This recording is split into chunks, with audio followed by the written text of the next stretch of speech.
If you think compliance is just a passport scan, you're in for a shock. In 2025, more than 40% of SKR-backed deals are delayed or completely blocked. And it's not because of fraud. The reason? The KYC process wasn't done right from the very beginning.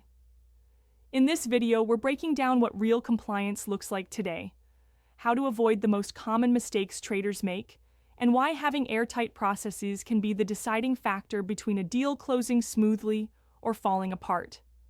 Over the last decade, the global trading landscape has shifted dramatically. Regulators have tightened their grip on cross-border transactions, and the commodity space has been one of the main targets for these reforms. We're talking about higher scrutiny, stronger enforcement, and far less tolerance for gaps in compliance. SKR-backed transactions in particular have come under the spotlight, and with good reason. These deals often involve high-value commodities, multiple jurisdictions, and complex counterparties, which means the risk profile is higher. That makes regulators, banks, and even logistics providers more cautious than ever. So, what's changed? In the past, doing KYC often meant collecting a scanned passport, a utility bill, and maybe a bank reference letter. That might have been enough 5 years ago, but today that minimal approach will get you flagged. Modern KYC means full transparency. It starts with identifying the ultimate beneficial owners, not just the directors or signatories, but the actual individuals who own or control the business. This is crucial because hidden ownership structures are one of the oldest tricks in the book for bypassing sanctions or hiding illicit funding sources. Then, there's source of funds confirmation. This is where many deals break down, because traders either can't or won't provide clear evidence of where the capital is coming from. Regulators expect proof: bank statements, audited financials, or verified investment agreements. And they expect it early in the process. If the money's origin can't be clearly documented, you're already on the back foot. Corporate structure mapping is another critical piece.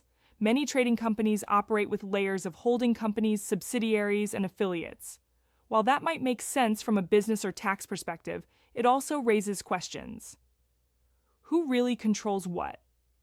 Which entities are actually part of the transaction? The clearer your corporate map, the easier it is for compliance officers and regulators to approve your deal. In an SKR-backed transaction, this goes even further. The KYC process must cover not only the buyer and seller, but also the SKR issuer, the vault or custodian, and any intermediaries involved. Why? Because if any one of these parties fails a compliance check, say, they appear on a sanctions list, the entire deal can be frozen. And here's the kicker. These checks aren't just done once at the start. In 2025, compliance is an ongoing process. That's where AML, anti-money laundering protocols, come into play. AML for trade now means continuous monitoring. Sanctions lists are updated daily, and it only takes one new name appearing for your deal to be flagged. The same applies to high-risk jurisdictions. If your deal touches a country on a watch list, you can expect additional scrutiny, and you'd better have documentation ready to prove the legitimacy of your trade.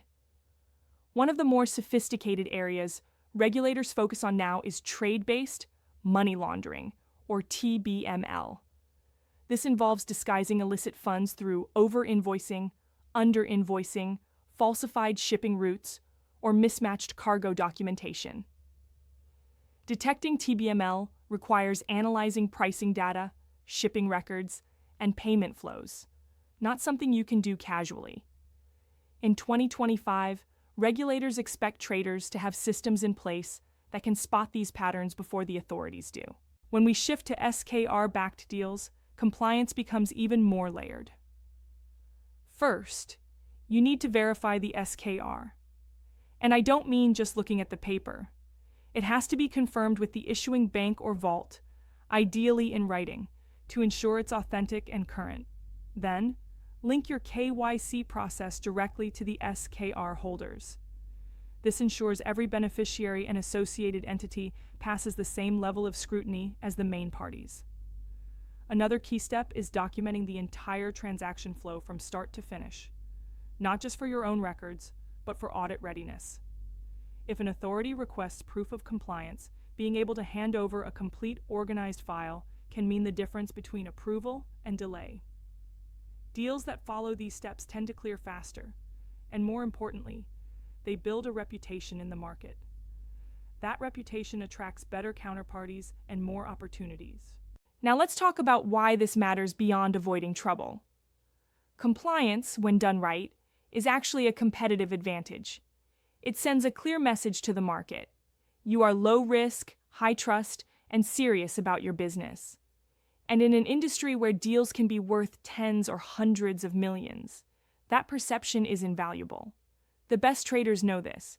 They don't see compliance as a cost. They see it as part of their brand. But here's the reality. Most traders still think of compliance as a box-ticking exercise, something you handle at the last minute. That's why so many deals fail.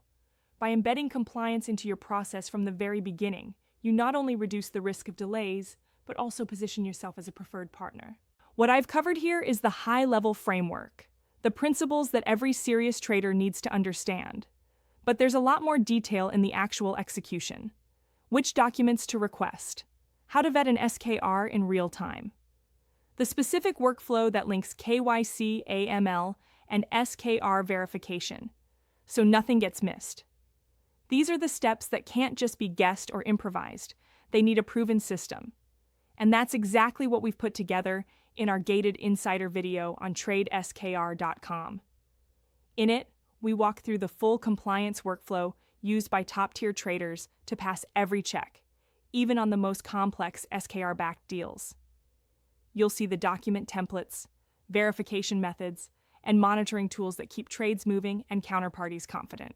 If you're serious about closing more deals faster, without compliance headaches, then you need to watch this. Click the link in the description, access the gated video, and get the full breakdown. This isn't theory. It's what the pros are doing right now in 2025.